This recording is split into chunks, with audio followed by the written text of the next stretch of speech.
Hello everyone, it's Medical Mechanica, and I am back with a new sprite tutorial. My first one in, well, my first video tutorial in 4 years. This one will be split up into separate parts. I'm not sure how many because I haven't actually counted it out yet.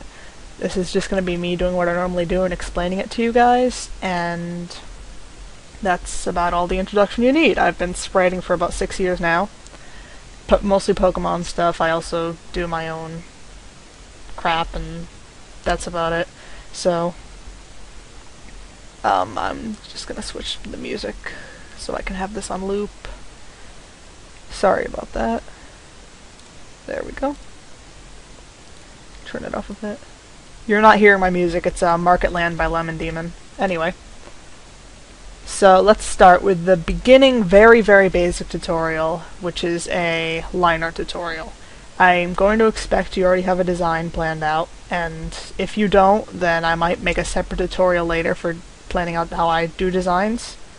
I'm going to think you have a design in your head, and you possibly have it on paper or in paint. So I'm going to open up my paint thing. What we are going to be doing today is this guy. Actually, that's only part of what we're going to be doing. Most likely I will do other sprites for the rest of the thing. Rest of the tutorial.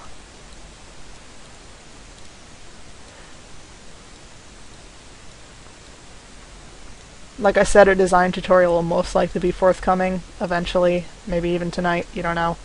It's 3 a.m. here, and I'm not tired, so... Okay, starting off the LINEART tutorial. What I like to do is I set my color to something other than black. I just find this is a bit easier on the eyes. So, this is a middle stage Pokemon, so we want to make him... My general thing is for 3 stagers and some 2 stagers, the third stage, or and sometimes the second stage, fills up about the entire box. By the way, this is 80 by 80. Black and white is usually still 80 by 80 unless you are making a large legendary or like Wailord or something.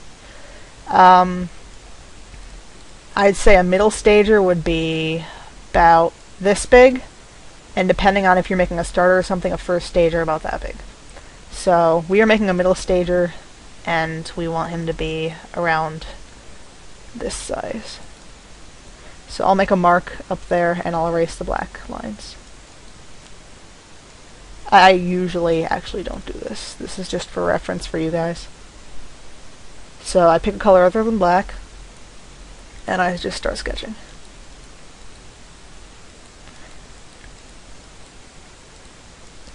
Some Pokemon are probably going to be smaller, bigger, even some third stages and second stages. Like if you think about Cherubi and Cherim, Cherubi would not reach the top of the box.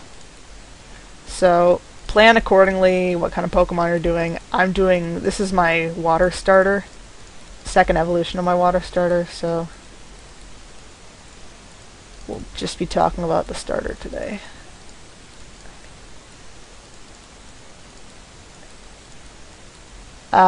For spriting, one thing I would highly recommend, well, 2 things, is get Graphic Scale or another similar pixel art based program. I'm going to say this right here, if you're a bad spriter, programs like this aren't going to make you better.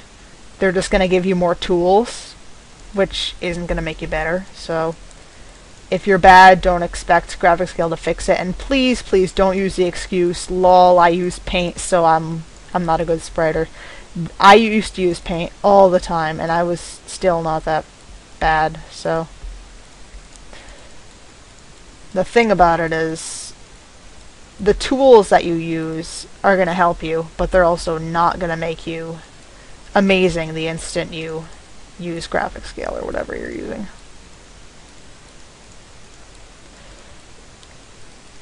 I probably shouldn't be detailing this now. This is a bad habit of mine. I detail things too early, but for me, it's just a habit that I have, so I will go and start on the body for your guys' sake.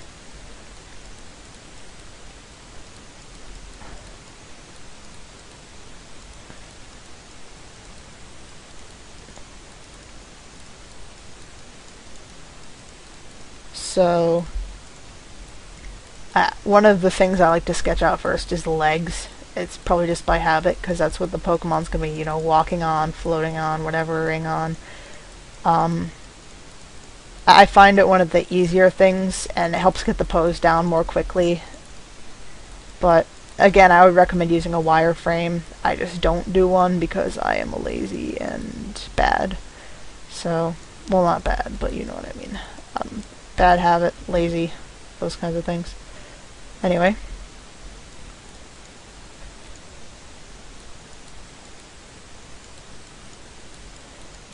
Arms are usually next.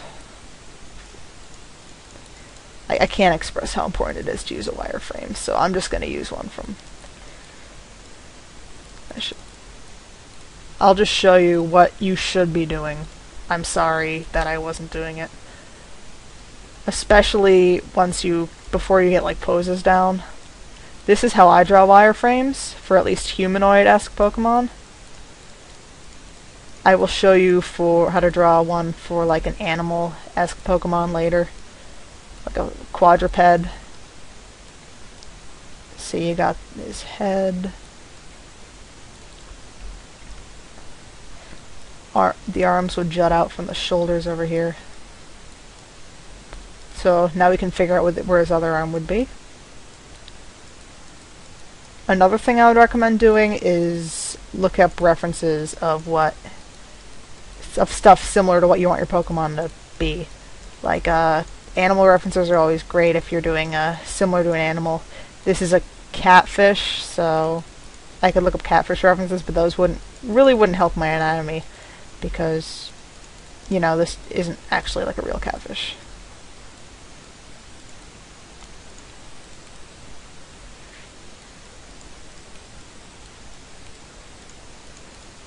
So, once I get this all drawn,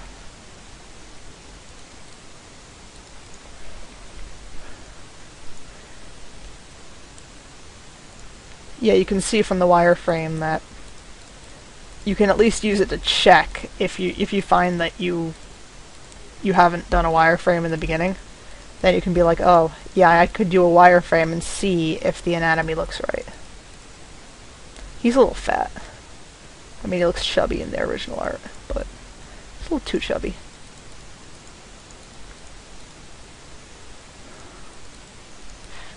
So, another thing I like to do sometimes is, if I have parts that are overlapping, and I need to make sure that they overlap in the right way, I use a different color.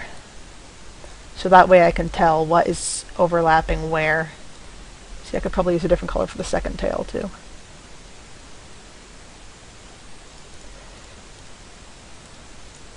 Remember, you can always use the color replacer. It's even available in Paint if you're using Paint to replace your colors if you're doing this kind of thing. I find it makes it a lot easier using different colors for overlapping parts.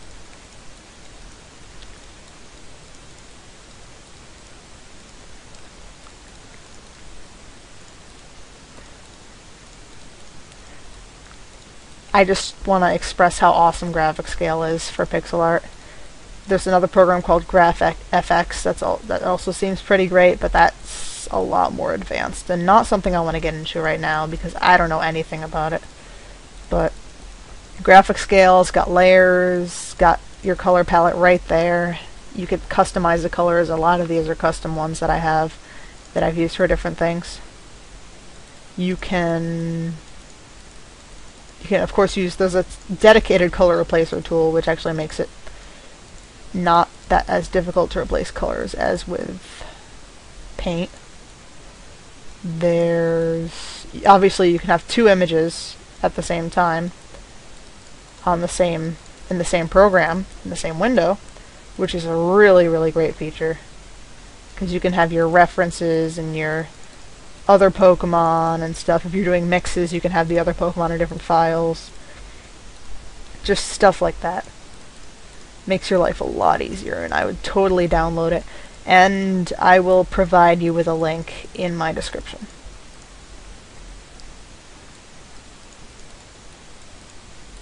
So once the main body is done, I'll start on the details. And for that I want to zoom in a bit more just so I can see everything a little better.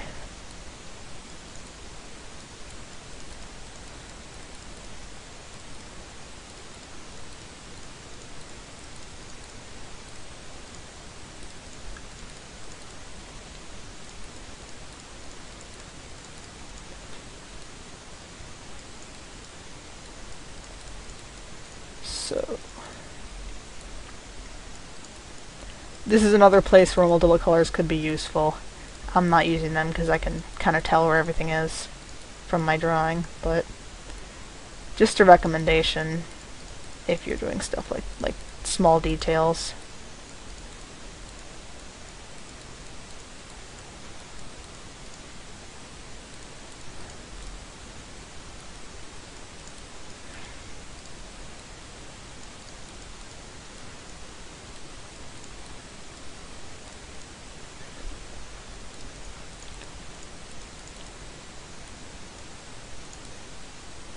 Might redraw the mouth.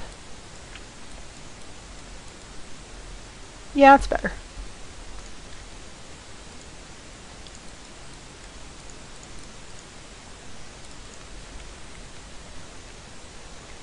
Eyes are really difficult in some smaller sprites. You want your eyes to be really big and expressive. That's, well, not always really big.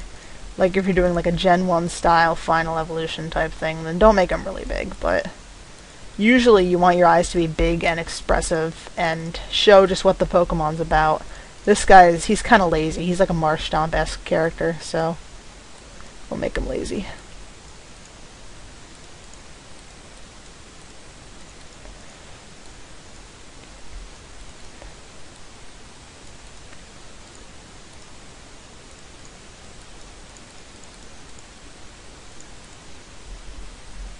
Okay.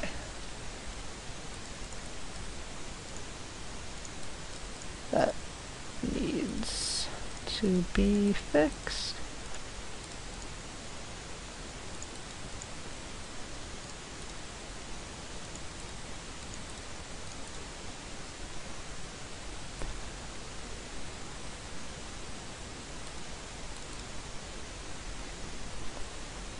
Alright. Oh. Another good thing about graphic scale, it can undo like 1,000,000 times. So don't worry if you screw up. But the second thing I was going to mention before, when I totally forgot to mention it, I would really recommend, you can pixel with any mouse, but I would recommend a gaming mouse. For one, you can set, a lot of them allow you to set like button macros, which will make your life a lot easier. I just got a new mouse, I haven't set mine up yet, but you can set one for like, you can say, when I press this extra button on my mouse, it'll open Paint, and when I press this extra button on my mouse, it will change to the color replacer tool, or to the magic wand tool, or whatever you're using. And that's just really useful. And secondly, a lot of them have adjustable speeds, which will make your life, once again, a lot easier. Like if you're doing something like you need to move the mouse really fast for, I don't know, I've never had that problem, but a lot of times my hand just gets used to the way my mouse moves, and then I need to replace it with, like, I don't know what I'm saying. My hand gets used to the way my mouse moves, and then I get like a new mouse, and then it's like, oh no, this mouse is totally different. Well, with like mice, like gaming mice, you can change the DPI and stuff, and it'll be just like your old mouse.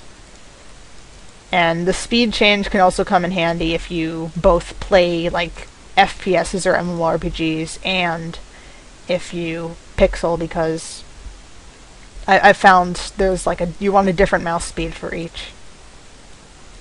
The one I have is the Razor Naga, and you can change between profiles on it. So I have a pixel profile and I have a World of Warcraft profile, which I found is really helpful. I'm on the pixel profile right now, obviously. The World of Warcraft profile moves a lot faster.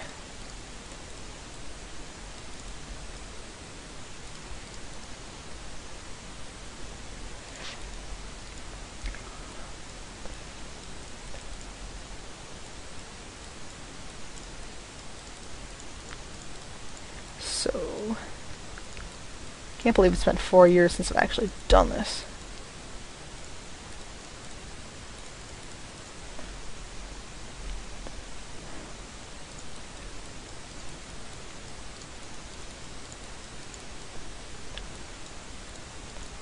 Sometimes I pixel in markings in a different color than they will be in the end, just so I can have them there for reference. Like that. I think this tail isn't fat enough. And it's too fat over there.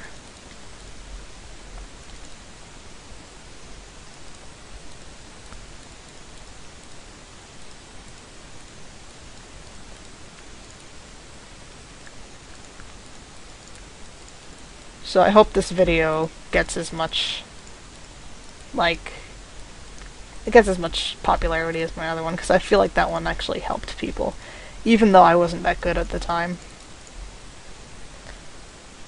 So we've got a catfish.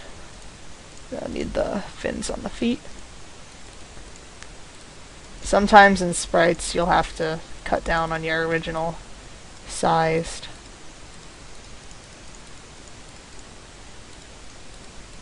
On your original, amount of things in your sketch, because it'll be too big for the sprite size.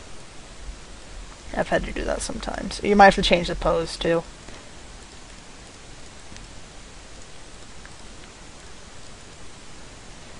Okay, one last thing before I start working on the shading, or whatever. Not shading, actually.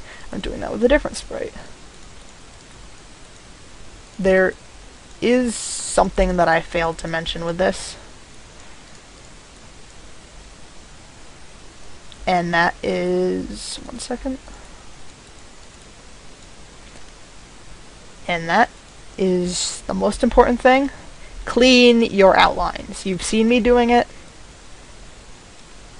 Let's draw a circle here. Okay, maybe two things.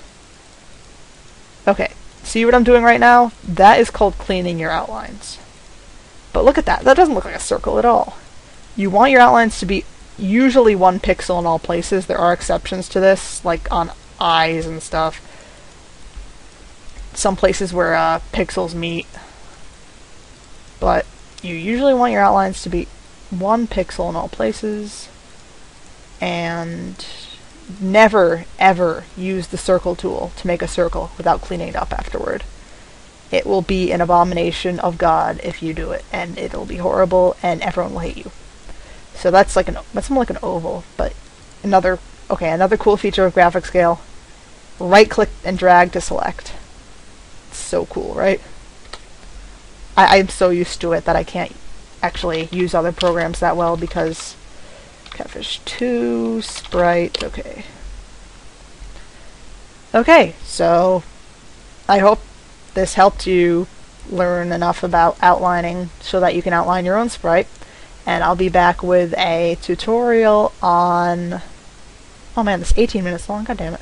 But I'll be back with a tutorial on shading very, very soon. So look forward to that. I'll just replace all the colors on this with black. Show you how the color replacer on graphic scale does its job.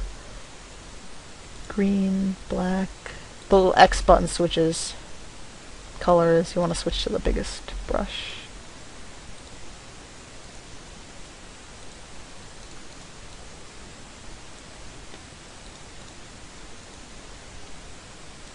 It's a lot easier than paints because it just gets a bigger area. And finally, I will just color in the eyes. Actually, wrong way.